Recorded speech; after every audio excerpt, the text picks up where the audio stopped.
Hi అండి. ఈరోజు video వచ్చేసి పప్పు, టమాటా చేసి చూపిస్తున్నాను. ఇది అందరికీ తెలిసిందే కదా అని అనుకుంటున్నారు కదా! పప్పు, టమాటా ఒక్కొక్కళ్ళు ఒక్కొక్క స్టైల్‌లో చేస్తారు. నేను చేసిన పప్పు, టమాటా ఒక్కసారి ట్రై చేయండి. పప్పు ఇష్టం లేని వాళ్ళు కూడా చాలా ఇష్టంగా తింటారు. రైస్‌లోకైనా, రోటీ, చపాతీలోకి చాలా బావుంటదండి. బయట ఫంక్షన్స్‌లో ఎలా రుచి ఉంటదో అచ్చం అలానే మీకు చేసి చూపిస్తాను. తప్పకుండా ట్రై చేయండి. ఈ పప్పు, టమాటా ఎలా చేయాలో ఒకసారి చూద్దాం రండి. ఇలాంటి ప్రెషర్ కుక్కర్ తీసుకొని మీ దగ్గర కప్ అన్నా, గ్లాస్ అన్నా మెజర్ చేసుకొని వేసుకోండి పప్పు. చాలా వస్తది. నేనైతే టీ గ్లాస్ తీసుకున్నానండి. ఇలా టీ గ్లాస్‌తో 2 గ్లాసుల వరకు కందిపప్పు వేసుకోవాలి. కందిపప్పు వేసుకున్నాక ఒకసారి వాష్ చేసుకోండి. ఏ గ్లాస్‌తో కందిపప్పు వేసుకున్నామో అదే గ్లాస్‌తో 5 గ్లాసుల వరకు వాటర్ వేసుకోవాలి. మీరు ఒక గ్లాస్ వేసుకునేలా ఉంటే 2:30 వరకు వేసుకోండి. వాటర్ వేసుకున్నాక 10 నిమిషాలు పక్కన పెట్టుకోవాలి. మీకు ఇంకా టైం ఉంటే ఒక అరగంట సేపైనా పెట్టుకోవచ్చండి.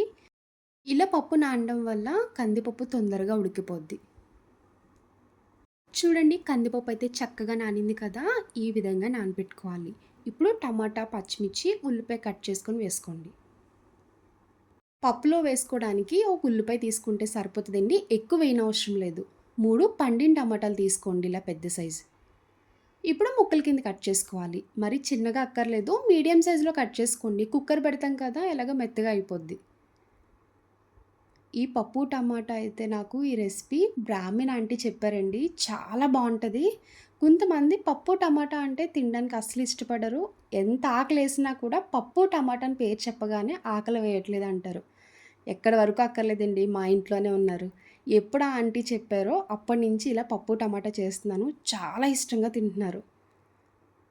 ఈ విధంగా కట్ చేసుకొని పక్కన పెట్టుకోవాలి.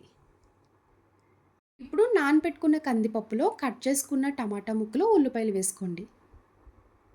4 పచ్చిమిరపకాయలు కట్ చేసుకొని వేసుకోవాలి. ఇప్పుడు ఒకసారి కలుపుకున్నాక చిన్న నిమ్మకాయ సైజ్ అంత చింతపండు ముందుగా నానబెట్టుకొని ఇప్పుడు వేసుకోవాలి. 1:30 స్పూన్ కారం వేసుకోండి. హాఫ్ టీ స్పూన్ పసుపు,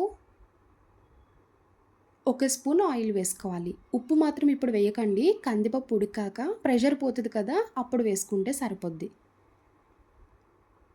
ఇప్పుడు కుక్కర్ మూత పెట్టుకొని మీడియం ఫ్లేమ్‌లో 5 విజిల్స్ వచ్చే వరకు కుక్ చేసుకోండి. 5 విజిల్స్ అయితే కందిపప్పు పర్ఫెక్ట్‌గా కుక్ అయిపోద్ది. విజిల్ వచ్చేసాక స్టవ్ ఆఫ్ చేసుకొని కుక్కర్ కొంచెం చల్లగా అయ్యాక అప్పుడు మూత తీసుకోండి. ఇప్పుడు మీ టేస్ట్‌కి తగ్గ ఉప్పు వేసుకోవాలి. ఉప్పు వేసుకున్నాక పప్పు గుత్తి తీసుకొని బాగా మెదుపుకోండి. ఇలా మెత్తగా అయ్యే వరకు మెదుపుకోవాలి. చాలామంది టమాటా ముక్కలు కనిపిస్తే తినరు కదండీ! ఇలా మెదుపుకుంటే ఎక్కడ టమాటా ముక్కలు కూడా కనిపించవు. చూడ్డానికి కూడా కనిపిస్తది. పప్పు మరీ గట్టిగా ఉండకూడదు. అలానే పల్చగా ఉండకూడదు. కన్సిస్టెన్సీ మీకు వీడియోలో చూపిస్తున్నట్టు ఇలా ఉంటే అన్నంలోకైనా, రోటీ, చపాతీలోకి తినడానికి చాలా బావుంటది. చూసారు కదా! ఇలా రెడీ చేసుకోవాలి. ఇప్పుడు తాలింపు పెట్టుకోండి. ఇప్పుడు తాలింపు వేసుకోవడానికి స్టవ్ ఆన్ చేసి ఇలా కడాయి పెట్టుకున్నాక ఆయిల్ వేసుకోండి. జీలకర్ర, ఆవాలు, వెల్లుల్లి, ఎండుమిరపకాయలు, కరివేపాకు. వెల్లుల్లి మాత్రం కొంచెం ఎక్కువే వేసుకోండి బావుంటది. ఇంగు కంపల్సరీ వేసుకోవాలి. ఇలా తాలింపు దినుసులన్నీ వేసుకున్నాక దోరగా ఫ్రై చేసుకోండి. ఇప్పుడు ఈ పప్పులో ఫ్రై చేసుకున్న తాలింపు మొత్తం వేసుకొని కలుపుకోండి.